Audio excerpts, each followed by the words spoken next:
potentially home draws if you make it that far to the final. How do you assess that?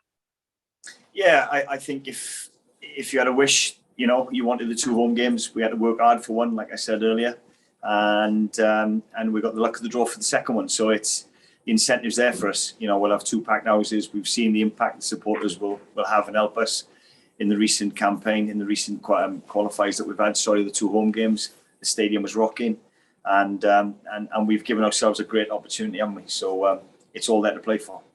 Yeah, you mentioned the great opportunity. Obviously, with all due respect to the opponents you have lined up, you've managed to avoid Portugal and Italy. So does this feel like a bit of a result for Wales?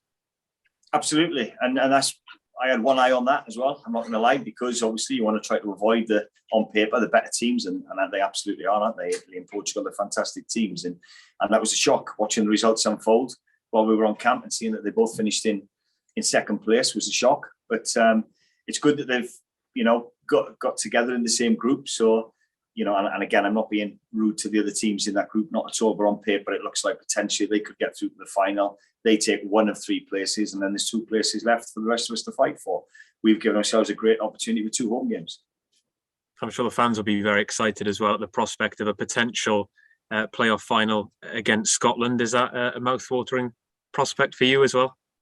Absolutely. Put a little bit more spice on it, doesn't it? Yeah, of course. When you get one of the home nations, potential, playoff final, then to get through the World Cup, it doesn't get better than that, does it? So, full focus will be on the first game, and we've got to earn the right to get to that final, and Scotland will have to do the same. And just speaking of Scotland, after the Belgium game, we mentioned the fact that Steve Clarke had maybe raised the prospect of going to FIFA and UEFA about the prospect of maybe getting suspensions wiped and getting people's yellow cards wiped for the playoffs. Have you heard anything in terms of progress on that front? No, not really. No, of course we're going to back it. We want our best players eligible to play in this stage of the tournament, and it's the 2 massive games for us. So we want our best players, and I firmly believe they should be wiped. But no, we've not heard anything back yet. As soon as you've got any news on that, we'll let you know. Okay, thanks, Rob. Cheers, thanks.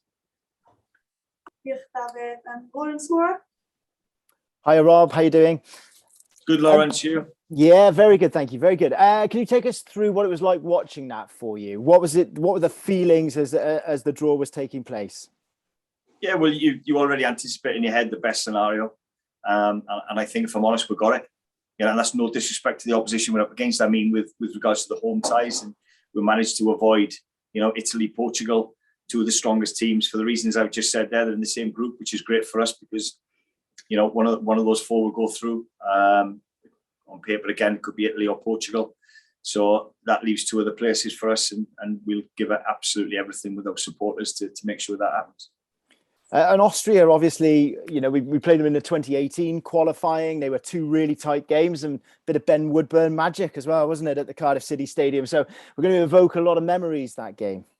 Yeah, of course. We've met them a few times, a few occasions in recent years, and our record's been okay against them. So, listen, every team that's got to this stage of the competition is there for a reason. It's because they're a good team. So we have to respect that.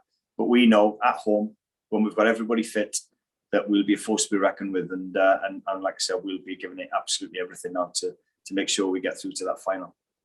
For those that aren't quite aware, that record of quite competitive games and Wales record is really impressive over the last few years. Yeah, it is. Yeah, it's a phenomenal record. And like I said, our supporters have a big part to play in that as well. It was rocking the last 2 games, Belarus and Belgium.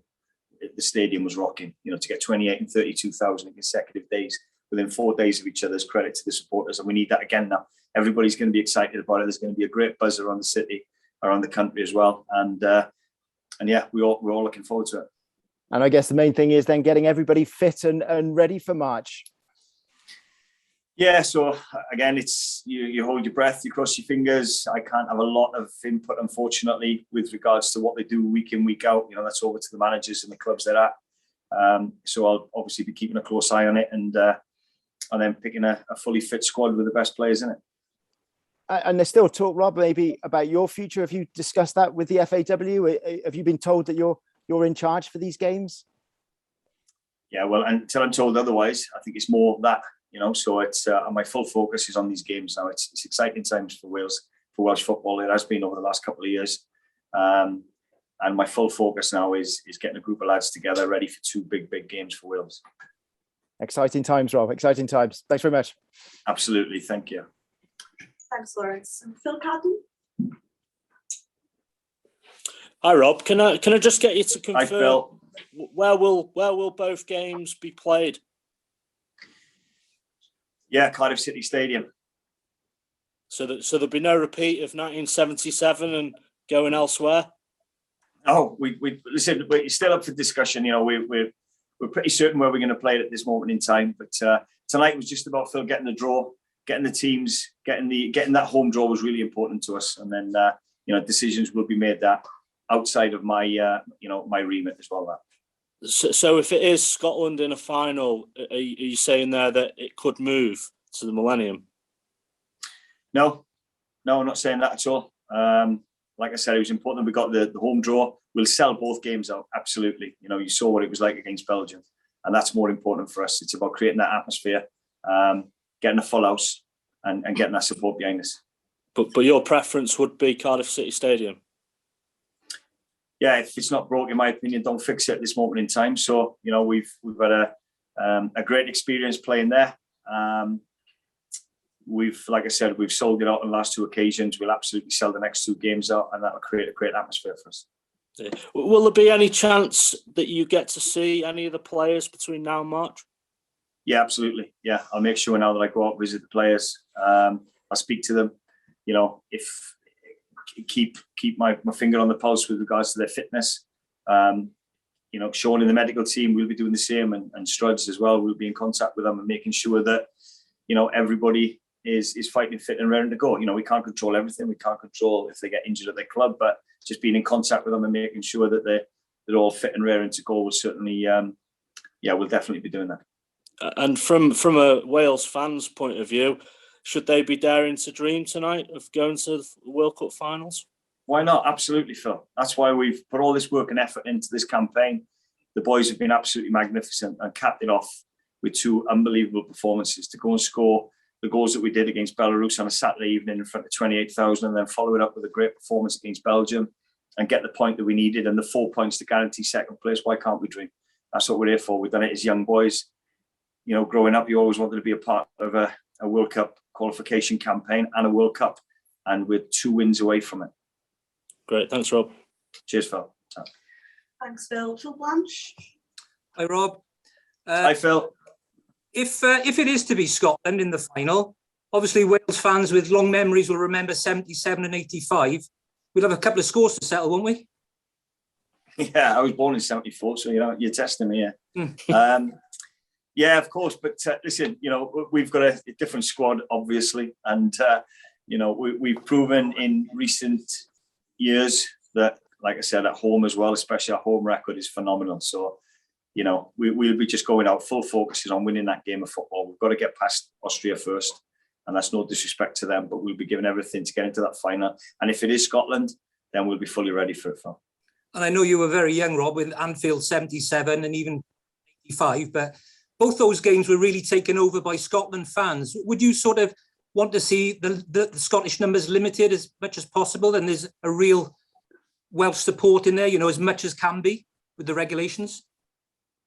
Well, I'll be in charge of the Welsh team, so I want to see as many Welsh supporters in there as possible. But, listen, all I want is a great atmosphere, and the Welsh and the Scottish supporters are all welcome. And we'll be fully focused on getting a team ready to win the game of football. Thanks, Rob. All the best. Cheers, Phil. Thank you. Thanks, Phil. Satish Sakar? Satish, you're on mute.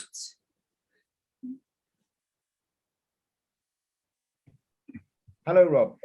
Sorry about that. A few years ago, Chris Coleman was saying that if you just qualified for your first major tournament, it wasn't enough. You have to carry on and go further. Do you feel Wales have followed up on what Chris was saying and are developing into a team that will be at all the big tournaments from now on? Yeah, it's a good question. I think in 2016, I think Chris will be the first one to admit that, we're probably overachieved. With that becomes expectations then for the next campaign. So I think the plan then is to qualify for major tournaments. We've done it again. We've qualified now for 2 consecutive major tournaments in the Euros, and again expectations will raise because of that. But yeah, it breeds success when you've got a changing room like I've got, and they're used to winning games of football, and the home record's there for everybody to see. That can only breed for success, and that will certainly help us then achieve our goal, which is continuing to qualify for major tournaments. And it just happens to be that the World Cup that we're the campaign that we're in at this moment in time, and absolutely we'll be giving it everything now to achieve that. I'm out in Africa at the moment, and they've just reached the final stage of qualification for the World Cup. And there was some talk about one-off matches in a neutral venue. That hasn't happened, and they're going to have home and away matches. Do you think that is what should have been done for the European qualifiers that for the teams that came in second place? No, I'm happy with the format, because I'm sat here now with potentially 2 home games to get us through to the finals. So for me, from a selfish point of view, it's 2 one-off games. It's 2 games now and 2 wins away from the finals. You reached this stage now. How important is it that Wales get to the World Cup and build on the achievements of having qualified for the last European? Yeah, like I said earlier in your previous question, it's important that we keep building blocks now. And we've qualified for 2 consecutive Euros. We've won the Nations League and got promoted from B to A. So it's a work in progress. And with the young group that we've got, I think we were the 3rd youngest average age in the Euros. So they've still got a lot to learn. They're learning every game. They're getting better every game, this young group. And like I said, that breeds for success. So now that we've got this far, we'll be giving it absolutely everything to make sure that we cross the line and finish the job off. Okay, thank you, Rob. Cheers, thanks. Thanks, Satish. And finally, from Gary Jacob. Hi, Rob. Just a quick one. Going back to Blanche's question about the fans. I don't know if you might remember the game against Ireland, where obviously Wales lost. There were a lot of Irish fans in the home section on that night, and there was sort of some disruption of it. If you did play Scotland, what are the ways you can kind of do to actually limit the number of Scottish fans who might find a way to get in there through the back door? I'm in charge of the football team, and I'm in charge of picking a team, a squad, a formation to go and win a football game. I can't, there'll be other staff members that will be put in place to make decisions like that, but that's not for me to say. But you wouldn't want to be in a position where you throw away the home advantage through not having home advantage inside the stadium. No, well, there's not going to be an 80-20 split in Scottish favour. I'll tell you that, absolutely. But, with regards to what happens outside of that, that's for other people to make those decisions. I just want a full house. Like I said, we've done it in the past. We've got a good record, certainly at home, and I want that to continue. And you mentioned you were going to go and see the players. So you're going to go across to see Gareth, and you're going to go across to see Aaron and make your way around the different sort of training grounds to see them? Or is you going to have it in a meeting in London where you call someone, a meeting in North Wales or something?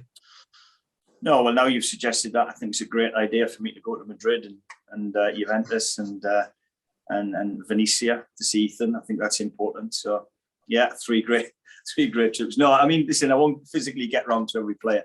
It might be a phone call. I'll certainly be in touch with Gareth.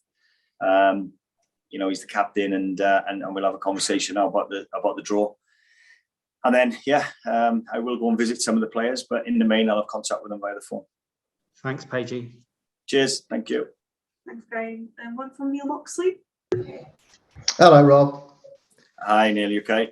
Okay, mate. Just to come back to Phil's question about the Millennium, you would have played in some of the really big nights there under Mark. Would you have any problem if it was rescheduled there? Because obviously with the atmosphere, or are you dead set on it being at the City of Cardiff? No, I was lucky to play. I played in the last game at the Arms Park, and then I played in the first game at the Millennium Stadium. So I was lucky to play there.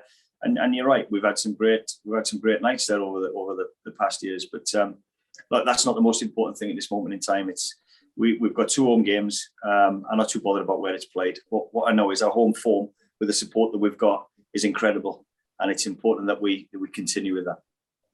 Can I just ask a question as well about Austria? How are you planning to do your homework? Because obviously there's no more international dates in the calendar before these games kick off in March. What are you going to do to be preparing for it? Well, no different to what they'll do with us. You know, we won't have any camps or games either for them to look at, so they'll go back on previous games. We'll do the same. You know, we'll have an idea of how they play, players available to them, and then we'll do a lot of work now from now until March, until we meet them and have a plan in place. All the best, mate. Cheers. Thank you. Great. Diolch yn fawr, Val. Thanks everyone, and see you soon. Diolch.